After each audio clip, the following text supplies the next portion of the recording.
वो तेरे चेहरे में वो जादू है, वो तेरे चेहरे में वो जादू है, बिना डोर खींचा जाता हूँ, जाना होता है और कहीं तेरी ओर चला आता हूँ, तेरी ओर चला आता हूँ। वो तेरे चेहरे में वो जादू है। हेलो दोस्तों, आप सभी का स्वागत है आपके अपने YouTube channel PCA online classes पर। दोस्तों, मैं हूं पवन यादव। दोस्तों, आज के इस वीडियो में आज हम आपको बताने वाले हैं लुसेंट का पेज नंबर 2 होगा, है ना। लुसेंट का पेज नंबर 2। पेज नंबर 2 में जो कुछ भी प्रश्न होगा एमसीक्यू के रूप में, वो आज आपको बता दिए जाएंगे। पूरा नींबू की तरह निचोड़ होगा, 0 से लेके हीरो लेवल तक के प्रश्न होंगे, है ना।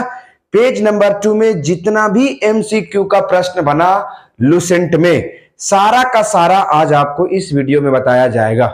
तो दोस्तों, चलिए हम लोग चलते हैं पेज नंबर 2 के वो महत्वपूर्ण प्रश्नों की ओर जो बहुत इंपॉर्टेंट है ना। तो चलिए। तेरे चेहरे में वो जादू है, तो पेज नंबर 2 के प्रश्न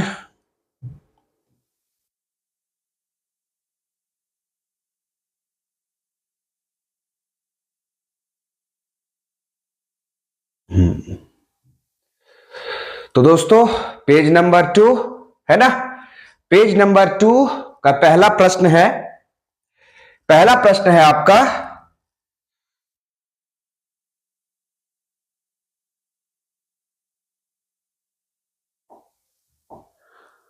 हाँ, पेज नंबर 1 का पहला प्रश्न है, अथर्ववेद के रचयिता कौन है ना। अथर्ववेद के रचयिता कौन है, ठीक है। अथर्ववेद जो प्राचीन ग्रंथ है ना, इसके रचयिता कौन है। तो पहला ऑप्शन है अथर्वा ऋषि, लोमहर्ष, कलहन और चाणक्य। तो अथर्ववेद के जो रचयिता है वो होंगे अथर्वा ऋषि। ऑप्शन नंबर ए इसका सही जवाब होगा। अथर्ववेद के रचयिता कौन है, तो अथर्वा ऋषि है। चलिए आगे बढ़ते हम लोग। प्रश्न दूसरा है ना, प्रश्न 2, अथर्ववेद में कितने मंत्र हैं, है ना। अथर्ववेद में कितने मंत्र हैं। पहला ऑप्शन है 740, 731, 750, 720।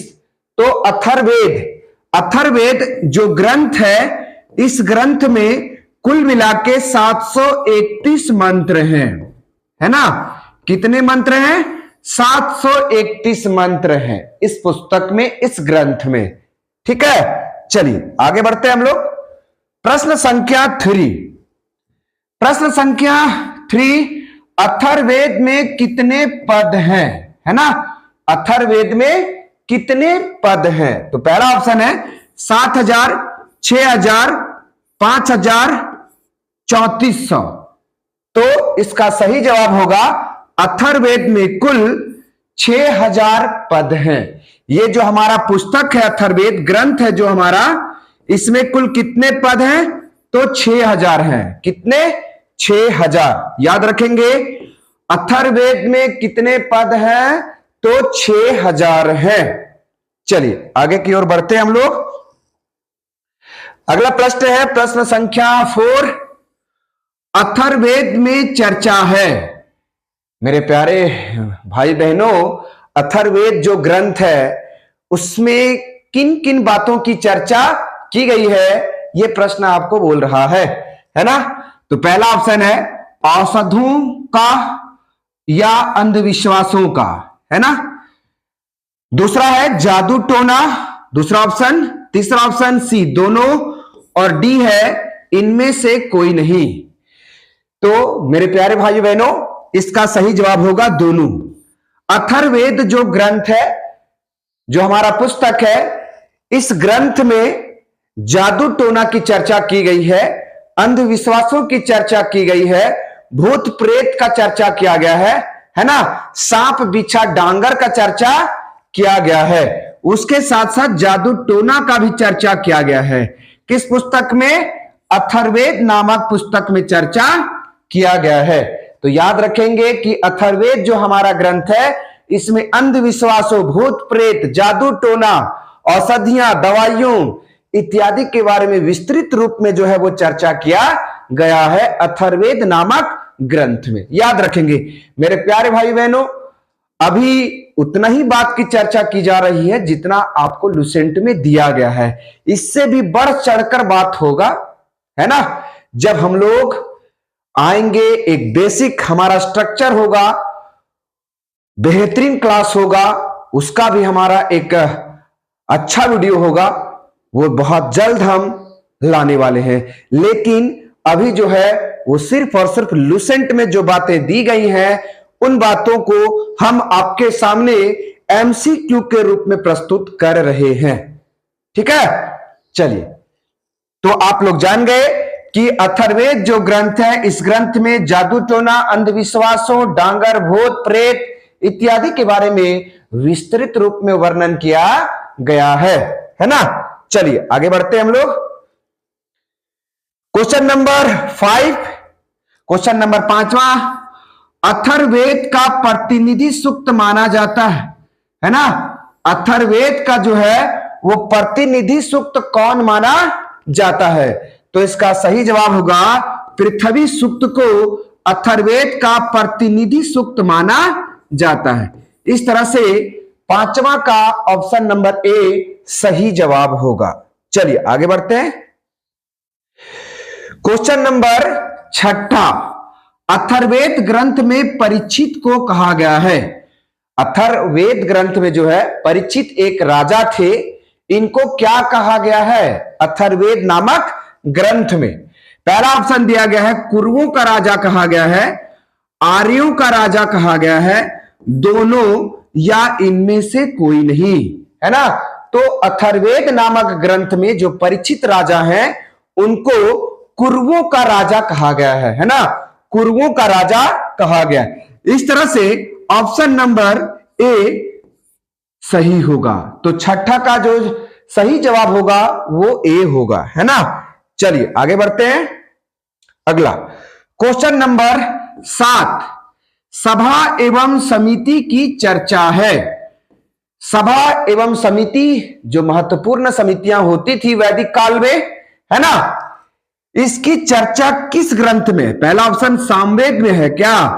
ऑप्शन नंबर बी अथर्ववेद में, ऑप्शन नंबर सी यजुर्वेद, या फिर इनमें से कोई नहीं? इनमें से कोई नहीं।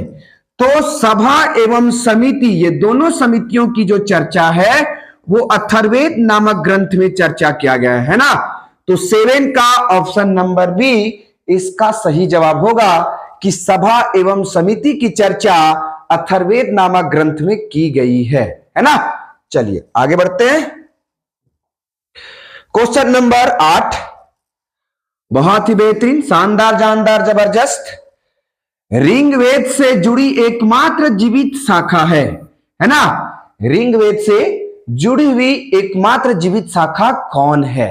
पहला ऑप्शन साकल शाखा, कृष्ण शाखा, काट शाखा, इनमें से कोई नहीं, इनमें से कोई नहीं। तो इसका सही जवाब होगा साकल शाखा, है ना। ऋग्वेद से जुड़ी एकमात्र शाखा है जिसका नाम है साकल शाखा। चलिए आगे बढ़ते हैं। क्वेश्चन नंबर 9, यजुर्वेद, यजुर्वेद को कितने भागों में बांटा गया है? तो यजुर्वेद को 2 भागों में बांटा गया है। कितने भागों में बांटा गया है? 2 भागों में। पहला कौन? कृष्ण यजुर्वेद, और दूसरा हो जाएगा शुक्ल यजुर्वेद, है ना। तो मेरे प्यारे भाइयों बहनों, जो हमारा यजुर्वेद है, यजुर्वेद को 2 भागों में बांटा गया, एक कृष्ण यजुर्वेद में और दूसरा शुक्ल यजुर्वेद में बांटा गया है। याद रखेंगे। तो इस तरह से ऑप्शन नंबर ए और ऑप्शन नंबर बी 9 का सही जवाब होगा। चलिए आगे बढ़ते हैं। क्वेश्चन नंबर 10, क्वेश्चन नंबर 10 कहता है अथर्ववेद की शाखाएं हैं, है ना। ये जो ग्रंथ है इससे जुड़ी हुई और कौन कौन सी शाखाएं हैं, ग्रंथ है। पहला है सौनक, दूसरा है पैपलाद, है ना, यहां पैपल हो जाएगा, पैपलाद, और दूसरा है A+B, चौथा ऑप्शन है इनमें से कोई नहीं। तो अथर्ववेद की दो शाखाएं हैं, है ना, एक है सौनक और दूसरा है पैपलाद, याद रखेंगे। तो इस तरह से 10 का ऑप्शन नंबर सी सही जवाब होगा, है ना। दो शाखाएं, एक सौनक और एक पैपलाद, याद रखिएगा। चलिए आगे बढ़ते हैं हम लोग। क्वेश्चन नंबर 11, सबसे प्राचीन वेद है, सबसे प्राचीन वेद है। ऑप्शन थोड़ा सा मिस्टेक हो गया है। तो पहला ऑप्शन है ऋग्वेद, दूसरा ऑप्शन है अथर्ववेद, तीसरा ऑप्शन है सामवेद और चौथा ऑप्शन है नो, इनमें से कोई नहीं।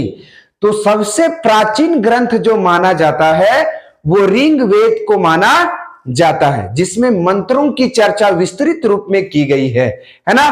तो सीधी सी बात आपको याद रखना है कि सबसे प्राचीन ग्रंथ ऋग्वेद को माना जाता है ना, ऋग्वेद को माना जाता है। इस तरह से 11 का ऑप्शन नंबर ए सही जवाब होगा। चलिए अगले प्रश्न की ओर चलते हैं। क्वेश्चन नंबर 12, क्वेश्चन नंबर 12 कहता है ब्राह्मण, आर्णयन तथा उपनिषद है, क्या है, ग्रंथ है, पुस्तक है, दशावेन है, इनमें से कोई नहीं, है ना। तो ये जो आप देख रहे हैं ना, ब्राह्मण, आर्णयन तथा उपनिषद, ये सारे के सारे ग्रंथ हैं, है ना, क्या है, ग्रंथ हैं। तो इस तरह से ऑप्शन नंबर ए इसका सही जवाब होगा। ब्राह्मण, आर्णयन तथा उपनिषद ये सारे के सारे प्राचीन ग्रंथ हैं, है ना। चलिए अगला क्वेश्चन नंबर 13, क्वेश्चन नंबर 13, शल्य, कैकेय, कुरु, पंचाल, कौशल, विदेह आदि राजाओं का उल्लेख मिलता है, कहां मिलता है, शतपथ ब्राह्मण नामक ग्रंथ में मिलता है, गोपथ में मिलता है, इनमें से कोई नहीं, या पंचवीस में मिलता है। थोड़ा सा फेरबदल हो गया ऑप्शन में, है ना। तो इसका सही जवाब क्या होगा, तो इसका सही जवाब होगा कि शल्य, कैकेय, कुरु, पंचाल, कौशल, विदेह आदि राजाओं का जो चर्चा है वो शतपथ ब्राह्मण नामक ग्रंथ में मिलता है ना। कहां मिलता है, शतपथ ब्राह्मण नामक ग्रंथ में इन राजाओं की चर्चा मिलती है, याद रखना है। चलिए आगे क्वेश्चन नंबर 14, है ना। क्वेश्चन नंबर 14 कहता है आर्णयंक में चर्चा है, आर्णयंक में चर्चा है, कर्मकांडों की चर्चा है, दार्शनिक की चर्चा है, दोनों की चर्चा है, इनमें से कोई नहीं, इनमें से कोई नहीं। तो बताना है, इसका सही जवाब होगा ऑप्शन नंबर सी। इसमें जो है वो कर्मकांडों के साथ साथ दार्शनिक विचारों की भी चर्चा की गई है, कहां पर, आर्णयंक नामक ग्रंथ में, याद रखिएगा। चलिए आगे क्वेश्चन नंबर 15, वैदिक साहित्य, है ना। क्वेश्चन नंबर 15, वैदिक साहित्य, वैदिक साहित्य, वैदिक साहित्य के बाद किसका स्थान है, वैदिक साहित्यों के बाद, वैदिक ग्रंथों के बाद किसका स्थान माना जाता है। तो option number A, option number A Rigveda, है ना, option number B Shatapatha Brahmana, option number C Gopatha, option number D Panchvis, option number E इनमें से कोई नहीं, है ना। तो वैदिक साहित्य के बाद जिनका स्थान माना जाता है वो है ऋग्वेद, है ना। वैदिक साहित्य के बाद ऋग्वेद का स्थान माना जाता है, ठीक है ना। इस तरह से 15 का ऑप्शन नंबर ए सही जवाब होगा। चलिए आगे की ओर बढ़ते हैं। क्वेश्चन नंबर 16, क्वेश्चन नंबर 16, उपनिषदों की संख्या कितनी है? उपनिषदों की संख्या कितनी है? उपनिषद ग्रंथ हैं, प्राचीन ग्रंथ हैं ये उपनिषद, इनकी संख्या कितनी है? 108 है, 106 है, 103 है, 105 है। तो आपको बताना है उपनिषदों की संख्या जो होगा वो 108 होगा। उपनिषदों की संख्या कितनी है? 108 है। याद रखेंगे उपनिषदों की संख्या कितनी है? 108 है। चलिए आगे।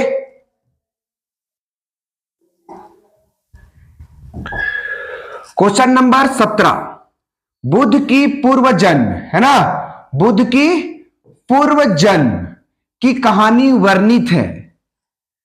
जब बुद्ध जन्म नहीं लिए थे, उनके पूर्व जन्म की कहानी कहां पर लिखा गया है? किन ग्रंथ में लिखा गया है? किस ग्रंथ में लिखा गया है?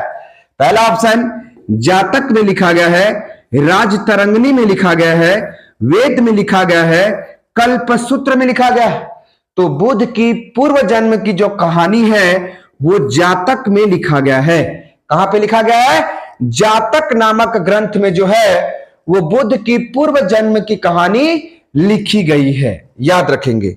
चलिए आगे। Question number 18, question number 18, Hinayana का प्रमुख ग्रंथ माना जाता है ना। बौद्ध धर्म की 2 शाखाएं हैं। मेरे प्यारे बच्चों चिंता नहीं करना, आपको पूरा डिटेल बताया जाएगा, वो भी बहुत धाकड़ होगा, है ना। जब आपको चैप्टर वाइज हम आपको बताने का काम करेंगे, लेकिन सिर्फ और सिर्फ हम अभी लुसेंट में है, लुसेंट की बातों को बता रहे हैं, इसलिए हम बंधे हैं, है ना। उससे आगे हम आपको बता नहीं रहे हैं, लेकिन जब हम आपको चैप्टर वाइज बताएंगे वहां पर 0 से लेके हीरो लेवल तक का निचोड़ होगा, है ना। बौद्ध धर्म को 2 भागों में बांटा गया है। एक बांटा गया है आपको हीनयान में, हीनयान, और दूसरा जो बांटा गया है वो आपको बांटा गया है महायान में। याद रखेंगे।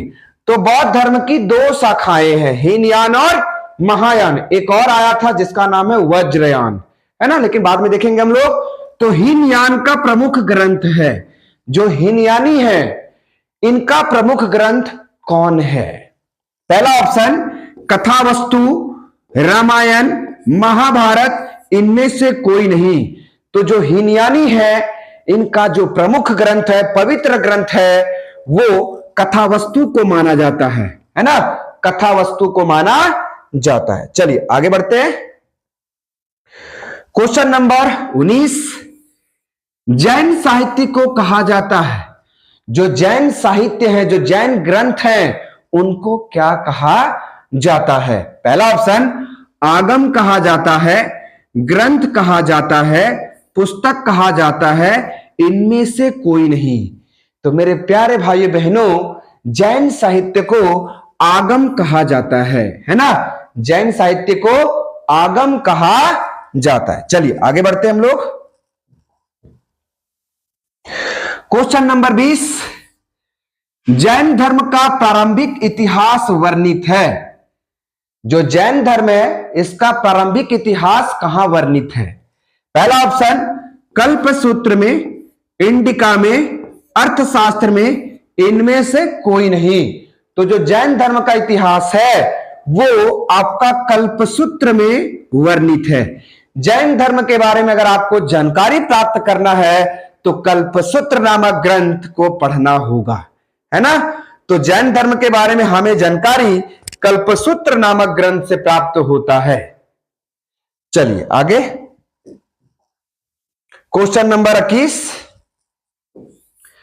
महावीर के जीवन कृत्यों तथा उनके समकालिक और संबंधों का विवरण मिलता है। पहला ऑप्शन भगवती सूत्र में, विश्व पुराण में, कल्प सूत्र में, इनमें से कोई नहीं, है ना। महावीर के जीवन कृत्यों, उनके सखी संबंधियों, उसके अधीनस्थ व्यक्तियों के जो इतिहास मिलता है वो कहां मिलता है? तो भगवती सूत्र नामक ग्रंथ में मिलता है, भगवती सूत्र नामक पुस्तक में मिलता है, ठीक है ना। चलिए आगे। Question number 22। चलिए, क्वेश्चन नंबर 22, अर्थशास्त्र के लेखक हैं। पहला चाणक्य, विष्णु गुप्त,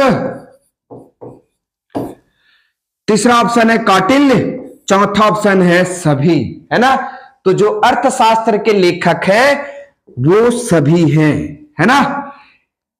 ये तीनों का तीनों जो नाम है ये किसका नाम है? चाणक्य का ही नाम है ना। तो सीधी सीधी सी बात आपको याद रखना है कि अर्थशास्त्र के लेखक जो हैं वो चाणक्य हैं। चाणक्य को ही विष्णुगुप्त कहा जाता है और चाणक्य को ही कौटिल्य कहा जाता है ना। याद रखेंगे, अर्थशास्त्र नामक पुस्तक लिखी है। किसने लिखी? तो कौटिल्य ने लिखी, विष्णुगुप्त ने लिखी, चाणक्य ने। ये तीनों का तीनों एक ही नाम है मेरे प्यारे भाइयों बहनों, याद रखिएगा। इसमें मौर्यकालीन इतिहास की चर्चा की गई है। किसमें? अर्थशास्त्र नामक पुस्तक में। हम लोग जानेंगे, वेट फॉर टाइम। चलिए आगे बढ़ते हैं। अगला कल्हन द्वारा रचित पुस्तक है ना। कल्हन एक महान लेखक, एक महान दार्शनिक कह सकते हैं। इनके द्वारा कौन सी पुस्तक लिखी गई है? तो पहला ऑप्शन है, दूसरा ऑप्शन गलत हो गया है, राजतरंगिणी, है ना, राजतरंगिणी। पहला ऑप्शन है अर्थशास्त्र, दूसरा ऑप्शन राजतरंगिणी, तीसरा ऑप्शन आगम, चौथा ऑप्शन इनमें से कोई नहीं। तो कल्हन के द्वारा जो है वो राजतरंगिणी नामक पुस्तक को लिखा गया है, जिसमें जम्मू कश्मीर का इतिहास है। जिसमें किसका इतिहास है? जम्मू कश्मीर का इतिहास है ना। तो कल्हन के द्वारा जो पुस्तक लिखी गई उसका नाम है राजतरंगिणी। चलिए आगे बढ़ते हैं हम लोग। Question number 24। Question number 24, Sanskrit भाषा व्याकरण की प्रथम पुस्तक अष्टाध्यायी, है ना। अष्टाध्यायी के लेखक हैं, है ना। संस्कृत भाषा व्याकरण का प्रथम पुस्तक के लेखक, है ना, जिस पुस्तक का नाम था अष्टाध्यायी। इस अष्टाध्यायी पुस्तक के लेखक कौन है ना, जो संस्कृत व्याकरण का पहला पुस्तक माना जाता है। ठीक है, तो ऑप्शन दिया गया पाणिनि, चाणक्य, अरस्तु, इनमें से कोई नहीं। तो अष्टाध्यायी के जो लेखक हैं ये है आपके हो जाएंगे पाणिनि। 24 का ऑप्शन नंबर ए इसका सही जवाब होगा। चलिए आगे क्वेश्चन नंबर 25 की ओर बढ़ते हैं हम लोग। पतंजलि थे, है ना, पतंजलि थे। पहला ऑप्शन है पुष्यमित्र शुंग के पुरोहित थे, चंद्रगुप्त मौर्य के पुरोहित थे, समुद्रगुप्त के पुरोहित थे, इनमें से कोई नहीं। ये किसके किनके पुरोहित थे? तो जो पतंजलि है ये पुष्यमित्र शुंग के पुरोहित थे। पुष्यमित्र शुंग के जो पुरोहित थे उनका नाम है पतंजलि। चलिए आगे बढ़ते हम लोग। Question number 26। Question number 26, Mahabhashya ग्रंथ को लिखा है, याद रखेंगे, महाभाष्य ग्रंथ को लिखा है। पहला चाणक्य ने लिखा, पतंजलि ने लिखा, मेगास्थनीज ने लिखा, इनमें से कोई नहीं। तो जो महाभाष्य ग्रंथ है मेरे प्यारे भाइयों बहनों, इसके लेखक है पतंजलि, है ना। इसके लेखक कौन है? पतंजलि है। इसके लेखक कौन है? पतंजलि, है ना। तो महाभाष्य ग्रंथ के जो लेखक है वो है पतंजलि, याद रखिएगा। Option number B.